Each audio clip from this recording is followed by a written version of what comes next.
नमस्कार, मैं हूं आपके साथ हर्षिता और आप देख रहे हैं जेएन न्यूज। आइए करते हैं कुछ खास खबरों से शुरुआत। खबर यूपी के जनपद चंदौली से है। जिला मुख्यालय पर नवीन मंडी परिसर में 1 हेक्टेयर में 65 करोड़ की लागत से प्रदेश सरकार द्वारा अत्यधिक फिश मंडी का निर्माण किया गया है। इस फिश मंडी के निर्माण का उद्देश्य पीएम मोदी के किसानों की आय दोगुनी करने से सीधे तौर पर जुड़ा हुआ है, क्योंकि जनपद में मत्स्य पालकों की संख्या लगातार बढ़ रही है। साथ ही नेशनल हाईवे 19 के किनारे बने इस फीस मंडी से बिहार के भी मत्स्य पालकों को लाभ मिलेगा। किसानों के हित को देखते हुए इस अत्याधुनिक सुविधा वाले फिश मंडी का निर्माण कराया गया, जिसका लोकार्पण पीएम मोदी द्वारा वर्चुअल माध्यम से किया गया। इस दौरान जिले के सभी जनप्रतिनिधि मौजूद रहे। लोकार्पण कार्यक्रम में बड़ी संख्या में मत्स्य पालकों को भी आमंत्रित किया गया था। मत्स्य पालक किसानों ने इस फिश मंडी के औचित्य पर भी सवाल खड़े कर दिए और सीधे तौर पर स्थानीय किसानों को इससे किसी तरह का कोई लाभ नहीं मिलने को नाराजगी जता दी। धान का कटोरा कहे जाने वाले जनपद चंदौली में मत्स्य पालक किसानों की आय वृद्धि करने के उद्देश्य से देश में पहली बार अत्याधुनिक फिश मंडी का निर्माण जिला मुख्यालय स्थित नवीन मंडी परिसर में कराया गया है। 1 हेक्टेयर में 65 करोड़ की लागत से बने इस फिश मंडी का पीएम मोदी ने वर्चुअल लोकार्पण किया। धान का कटोरा कहे जाने वाला जिला चंदौली अब मछली पालन के लिए भी देश में जाना जाएगा।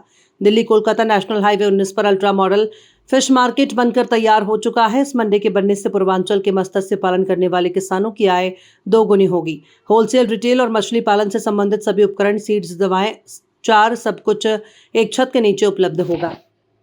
3 बार चाहिए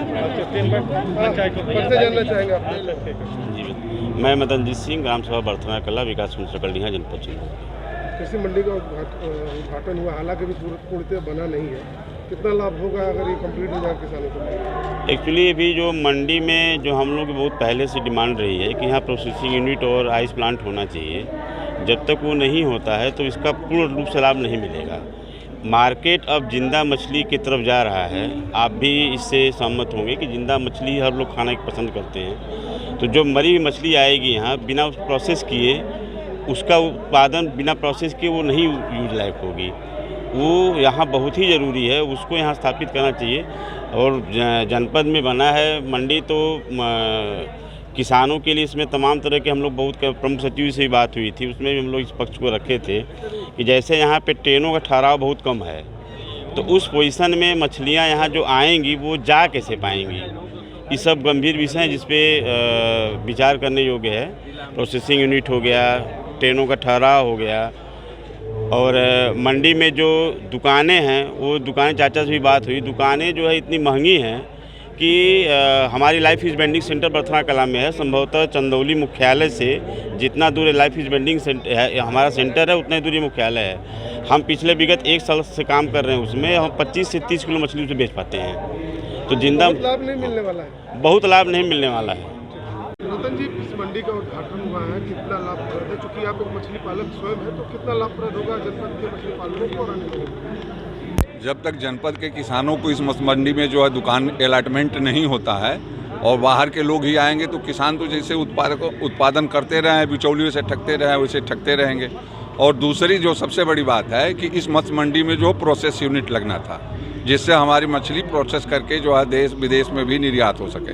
बिल्डिंग तो खड़ी हो गई है, लेकिन सुनने में आया है कि अभी जो प्रोसेस यूनिट यहाँ स्थापित नहीं हुआ है।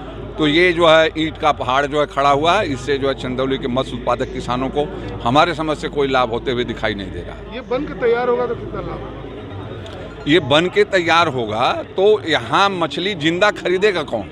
और जब तक प्रोसेस यूनिट नहीं रहेगी, यहाँ से प्रोसेस करके पैकेजिंग करके हम बाहर मछली को भेजेंगे नहीं, तब तक हमारे मछली का जो है उत्पादन का जो हमको लाभ क्या मिलेगा?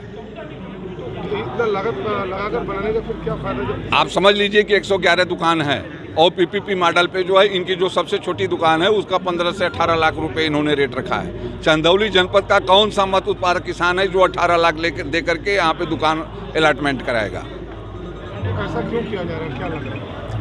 ये जो है बाहर के जो है व्यापारियों के लिए एक हब बनाया गया है। चंदौली के और पूर्वांचल के किसान मछली उत्पादक किसान रहे हैं, मछली उत्पादक किसान रहेंगे और मछली उत्पादन का काम करेंगे। व्यावसायिक गतिविधियों का लाभ जो है बाहरी उद्योगपति उठाएंगे। यहाँ किसानों को इसका लाभ नहीं मिलेगा, हम क्या कहना? देखिए, सबसे पहले तो आपके चैनल के माध्यम से हम माननीय प्रधानमंत्री जी को बधाई देना चाहते हैं कि जो 2014 में चुनावी सभा में चंदौली की धरती पर जिन्होंने घोषणा किया था कि किसानों की आय दोगुनी करेंगे, आज हम सब सौभाग्यशाली हैं कि माननीय प्रधानमंत्री जी ने जो बात को कही थी, आज 2025 में वो बात साकार दिखाई दे रही है। और इस मत्स्य मंडी जो खुली हुई है, कृषि मत्स्य सौभाग्य योजना के तहत जो एक कार्यक्रम संचालित हो रहा है, एक तो मैं आरोप प्रत्यारोप की श्रेणी में तो नहीं जा रहा हूं, लेकिन इस मंडी के माध्यम से जहां छोटे छोटे किसान जो उसका उत्पादन करेंगे, इस मंडी के माध्यम से अपनी जो मछलियां हैं, कृषि उत्पाद हैं, प्रोडक्ट हैं, चूँकि मत्स्य को एग्रीकल्चर से जोड़ दिया है उन्होंने, तो उसका लाभ सीधे मंडी के नाते उनके उपज को बेचने का मिलेगा। माननीय प्रधानमंत्री जी की जो सोच है कि किसान स्वावलंबी हो, आत्मनिर्भर हो, अन्नदाता है, क्योंकि एग्रीकल्चर पर आधारित यह जिला है। तो आज आप देखिए, जैसे संबोधन में हम देख रहे थे 160 रुपया MSP अभी गेहूं पर बढ़ा दिया। तो लगातार किसानों की उपज का उचित मूल्य मिले, उस पर प्रधानमंत्री जी काम कर रहे हैं। यहाँ के जो मत्स्य पालक हैं, अगर उनको यहाँ दुकानें अगर उचित मूल्य पर नहीं मिलेंगी। जी, मेरा नाम अजय कुमार सिंह है। मैं Ishani agro farmer producer company FPO का निदेशक हूँ। यह FPO कंपनी बरहनी ब्लॉक के मिलिया गांव में स्थापित है। मछली पालक है आप, कितना लाभ होगा इसमें? सर, मछली पालन का कार्य हम लोग जो है प्रधानमंत्री मत्स्य संपदा योजना के अंतर्गत 19-20 में हम लोगों ने तालाब बनवाया है और मिलिया गांव में 13 एकड़ में तालाब बना है और अलग अलग किसानों का है, जिसमें मत्स्य पालन का पूर्ण कार्य किया जाता है। लेकिन 2020-21 में जब बनारस के कमिश्नर दीपक अग्रवाल जी थे, उसी समय इस मछली के एक मंडी की अवधारणा रखी गई। उन्होंने हम लोगों से पूछा था, या FPO के सदस्यों और डायरेक्टरों से बनारस में कमिश्नरी सभागार में मीटिंग हुई थी, जिसमें यह प्रश्न उठा था कि अगर मत्स्य की एक मंडी बना दी जाएगी तो उससे किसानों को लाभ हो सकता है। तो उसी उद्देश्य से ये मत्स्य मंडी बनाई गई थी। लेकिन मत्स्य मंडी का इसका जो बजट था, मंडी तो हमारी बन के तैयार हो गई है और हम अभी जो किसान उत्पादन मछली का कर रहे हैं वो मछली बेच रहे हैं। लेकिन उसमें सबसे बड़ा जो किसानों के सामने चैलेंज है, जाड़े के दिन में मछलियां बहुत तेज़ी से मरती हैं और उसका यहाँ पे कोई ज़िले में विकल्प नहीं है। तो ये जो मंडी बनी है, इस मंडी में जब तक प्रोसेसिंग का कार्य नहीं होगा, हमारी जो मछलियां मरती हैं उसमें कम से कम ये होता है कि अगर वो मछलियां फ्रीजर पॉइंट में 10 घंटे के अंदर पहुंच जाएंगी, जैसे आंध्रा वगैरह की जो मछलियां आती हैं वो पैक करके वो फ्रीजर मछलियां ही आती हैं, जो कि 10 दिन की मछलियां मरी हुई वो पैक करके वहां से प्रोसेस करके आती हैं, बिकती हैं। तो जब तक इस मंडी में प्रोसेसिंग का कार्य नहीं होगा, तब तक किसानों को पूर्ण लाभ नहीं मिलेगा और न ही यहाँ का किसान खुशहाल हो सकता है।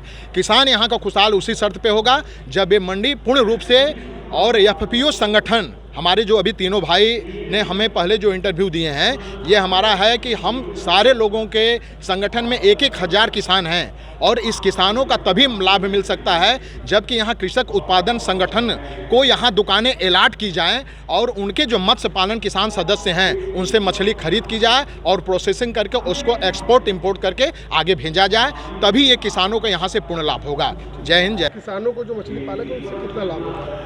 आज पहले तो सबसे पहले आप लोगों का चकिया विधानसभा में जो मत्स्य विभाग के मंडी का उद्घाटन हुआ है, आप लोगों का स्वागत, बंदन, अभिनंदन है। आज किसानों के लिए ये मत्स्य पालन का उद्घाटन जो हुआ है, इसमें हमारे किसान लाभान्वित होंगे और इसमें जो दुकानें आवंटित होंगी 80% चंदौली जनपद के ही किसानों को और मत्स्य पालकों को मिलेगी। इससे किसान लाभान्वित होकर के अपने कार्य में, अपने जीवन को सबल बनाने में सफल होंगे। साथ साथ यहाँ के किसान मत्स्य पालन से जुड़ेंगे तो हमारा भारत सबल भारत होगा, आत्मनिर्भर भारत की तरफ हम पहुँचेंगे। यही प्रधानमंत्री जी की सोच है कि हर व्यक्ति लग करके हमारे देश को स्वयं आत्मनिर्भर बने और बनाए। अगर आत्मनिर्भर रहेगा, हर व्यक्ति काम को मिलेगा, हर व्यक्ति को रोजगार मिलेगा, तो हमारा जीवन, हमारे देश का जीवन अच्छा होगा, तो हमारा देश परम वैभव के शिखर पर पहुँचेगा। एक किसान